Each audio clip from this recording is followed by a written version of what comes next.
Today is Friday, February 10th, and this is Citrus TV Now. I'm Adam Campos. Here are today's top stories.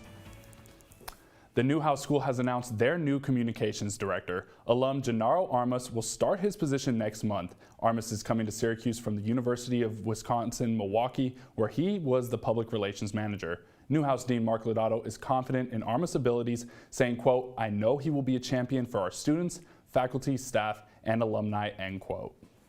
The Office of General Counsel has announced the appointment of new Deputy General Counsel Heather Gaines. She'll lead the business and transactional group in the Office of University Counsel and serve on the leadership team under the direction of French.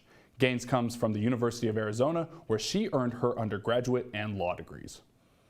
And a new major is coming to Syracuse. The developing esports major may be available by this coming fall and will be the first of its kind at a Research One institution. The major is a joint program between Falk College and Newhouse. Students in the esports field like design and business management will be incorporated into the program, which is currently pending approval from the New York State Board of Education.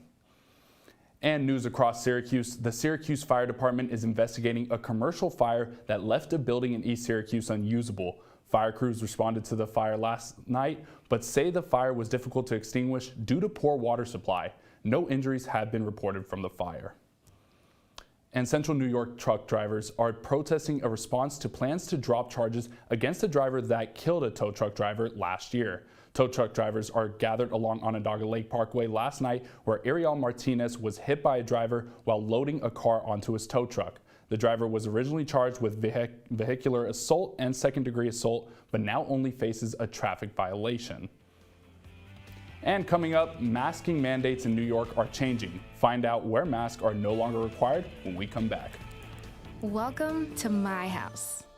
Everybody's pretty tired of each other. The walls were closing in. Clearly a case of too much family, too close, 24/7. If this sounds like your house, try going someplace new. YourLifeYourVoice.org. You'll find lots of ideas to help you handle the family stresses of being confined to close quarters. YourLifeYourVoice.org.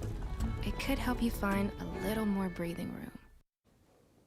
Welcome back to the Now. New York State is no longer requiring masks in healthcare facilities. The New York State Department of Health decided not to request a renewal of masking requirements, which are scheduled to end on Sunday. Health Commissioner Dr. James V. McDonald says the decision came from decreasing levels of COVID-19 infections and hospitalizations, but here in Syracuse, Upstate Medical University has said they are still requiring masks despite the change.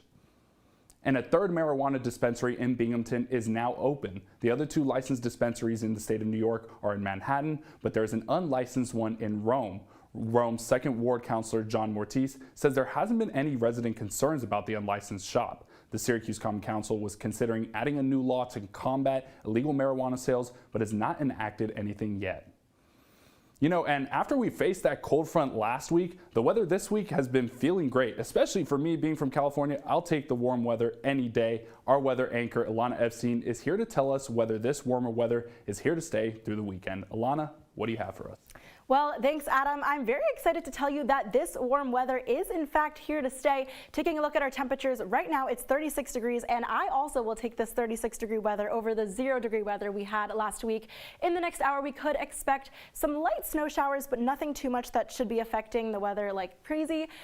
Looking at our temperatures for tonight, it's going to still stay in the lower 30s. We're going to be seeing some 17-mile-per-hour winds, which might make it a little bit colder, but again, like I said, nothing that should change anything too much. And I think 33 degrees is the perfect temperature to get out there and head to the Dome to cheer on the Orange as they play some lacrosse. Now, looking at our temperatures for the weekend, Saturday, tomorrow, 35 degrees, pretty much going to be seeing that sun all weekend, partly cloudy. Going into Sunday, it's going to go up to 45 degrees, and Monday, it's going to go up to 46. So looking forward to a great weekend to watch the Super Bowl. Back to you, Adam. Appreciate it always, Alana. Coming up on News Live at 6, the highly anticipated Super Bowl 57 is on Sunday. Our Citrus TV reporter Walker Simmons has more on how one Syracuse bar is planning a live watch party. And that's all the time we have for you today on Citrus TV Now. For more of the latest, follow us at Citrus TV News on Twitter or check out our website at citrustv.com. I'm Adam Campos, and I'll see you again in an hour for News Live at 6 with Ashley Wenskowski.